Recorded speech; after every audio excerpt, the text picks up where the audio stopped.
بسم اللہ الرحمن الرحیم۔ صحیح بخاری حدیث نمبر 401۔ نبی کریم صلی اللہ علیہ وسلم نے نماز پڑھائی۔ ابراہیم نے کہا، مجھے نہیں معلوم کہ نماز میں زیادتی ہوئی یا کمی۔ پھر جب آپ صلی اللہ علیہ وسلم نے سلام پھیرا تو آپ صلی اللہ علیہ وسلم سے کہا گیا، یا رسول اللہ، کیا نماز میں کوئی نیا حکم آیا ہے؟ آپ صلی اللہ علیہ وسلم نے فرمایا، آخر کیا بات ہے؟ لوگوں نے کہا، آپ نے اتنی رکعتیں پڑھی ہیں۔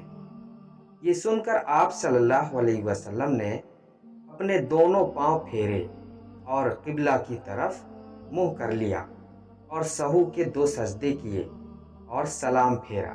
پھر ہماری طرف متوجہ ہوئے اور فرمایا کہ اگر نماز میں کوئی نیا حکم نازل ہوا ہوتا تو میں تمہیں پہلے ہی ضرور کہہ دیتا، لیکن میں تو تمہارے ہی جیسا آدمی ہوں۔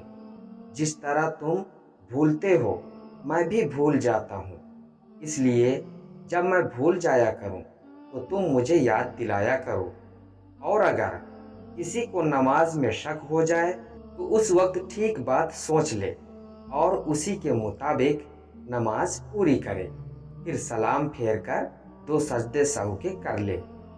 حدیث نمبر 402۔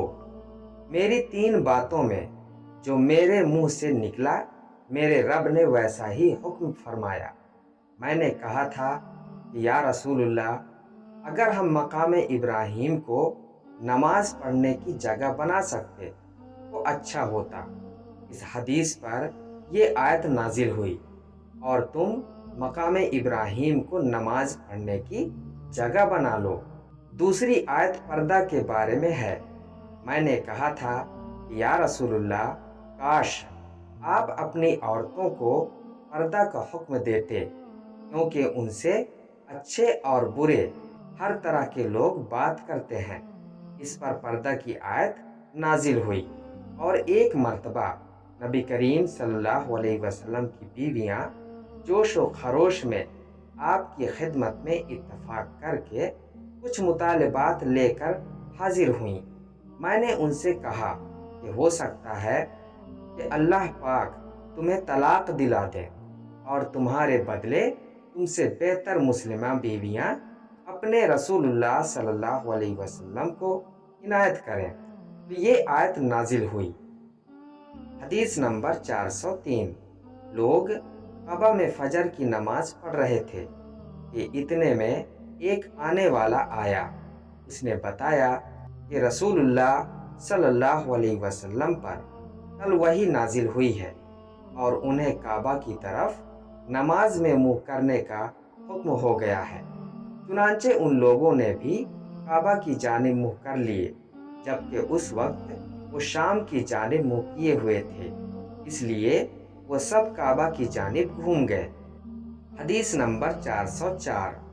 نبی کریم صلی اللہ علیہ وسلم نے بھولے سے ظہر کی نماز ایک مرتبہ 5 رکعت پڑھی ہے۔ عبداللہ بن مسعود رضی اللہ تعالی عنہ نے فرمایا کہ پھر آپ نے اپنے پاؤں موڑ لیے اور سہو کے 2 سجدے کیے۔ حدیث نمبر 405۔ نبی کریم صلی اللہ علیہ وسلم نے قبلہ کی طرف دیوار پر بلغم دیکھا جو آپ صلی اللہ علیہ وسلم کو ناگوار گزرا، اور یہ ناگواری آپ صلی اللہ علیہ وسلم کے چہرے مبارک پر دکھائی دینے لگی۔